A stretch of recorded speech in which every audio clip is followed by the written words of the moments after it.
When I first came here in Canada, I was worshiping in a church called Livingston Presbyterian Church, and there were a lot of Ghanaians in there. And the Ghanaians in the church decided to start its own congregation. And so we did, and when we started our own congregation, I was very involved in the church, playing drums, leading worship, leading the youth group, and a whole bunch of other stuff. And so the minister in the congregation called me and said and told me that the call of God is upon my life. And so if I'm interested in pursuing it, that would be good for me. And so I hesitated.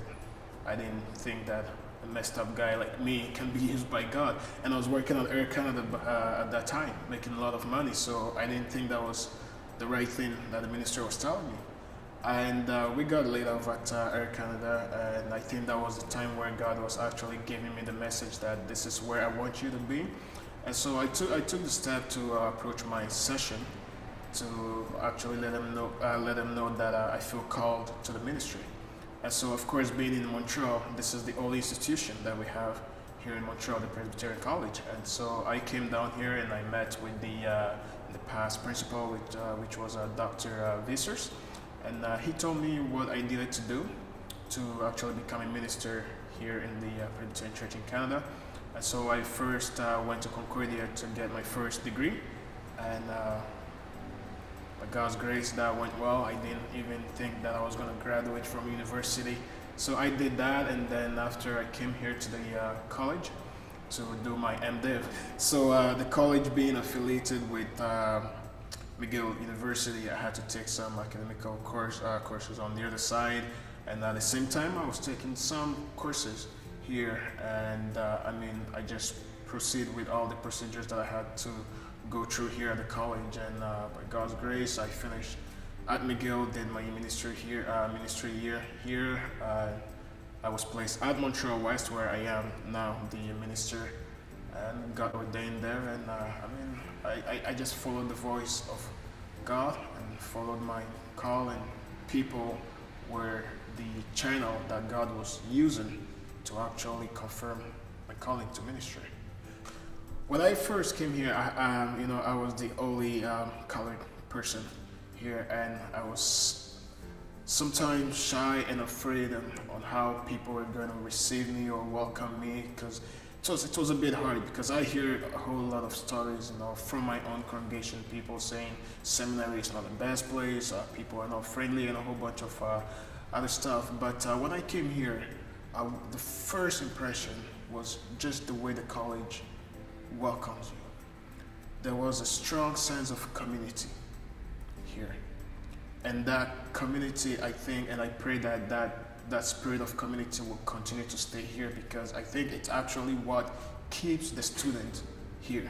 Because without we have people studying here, some coming from Halifax, Vancouver, Toronto, and whatnot. But once they get here, they feel like they're at home. Even though far from home, they still feel at home, just because of the spirit of community that we have here at the college. It was a wonderful experience. I never felt left out. I always felt belonged to this community here, and the faculties, the teachers, everybody was great. The staff here, it's hard to tell who is a student, who is a staff, because we all doing things together. Yeah. Taking course at McGill was my most challenging. It was one of my most challenging moments. Being brought up in a church, and Sunday school, they tell you this is what the Bible is and whatnot, and you grew up with that, right? And so as soon as you get on the other side, they teach you something else. So you're sitting in a class where you have, of course, a lot of students who are studying theology for different reasons, and of course you have those in seminary who are also studying theology for a different reason. And so it was very challenging that sometimes on the other side the expectations from the teachers are way beyond what I expected coming into seminary.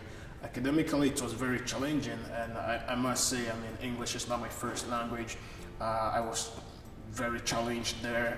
There were a couple of times I had to rewrite my papers, but I think all that shaped me and made me a better person.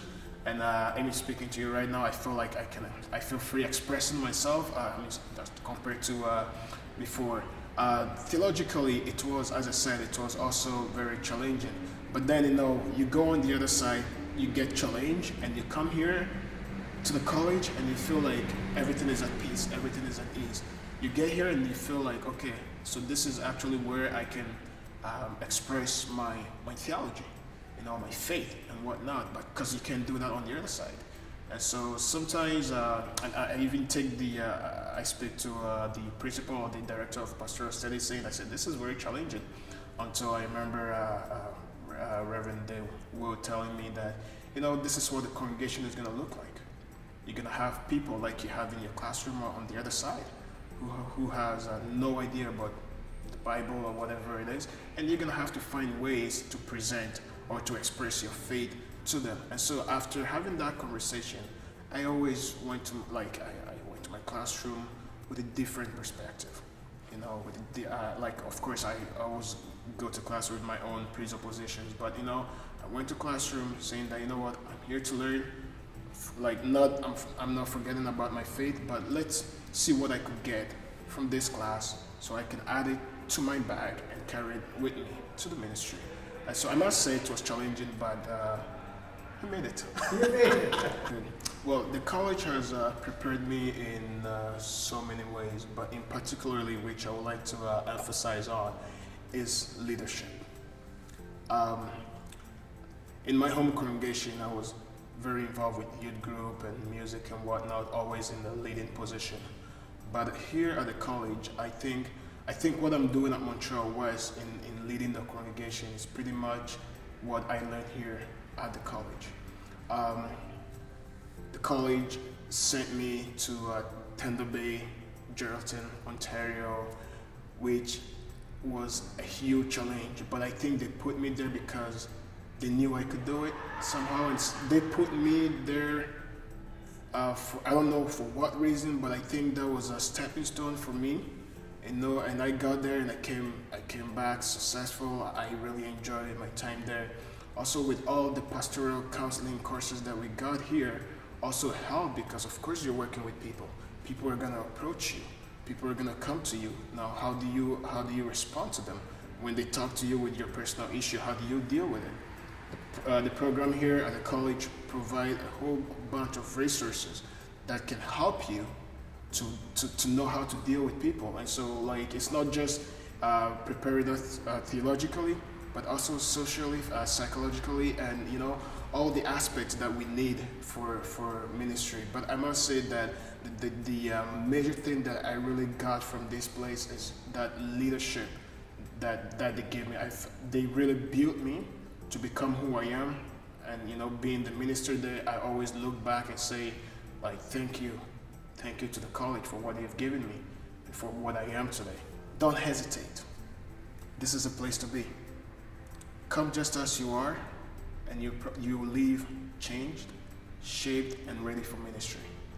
Sometimes it is hard for us to accept our call, but I think when you find yourself in a community such as Presbyterian College, you get different perspective of what the ministry is all about. Ministry starts at home.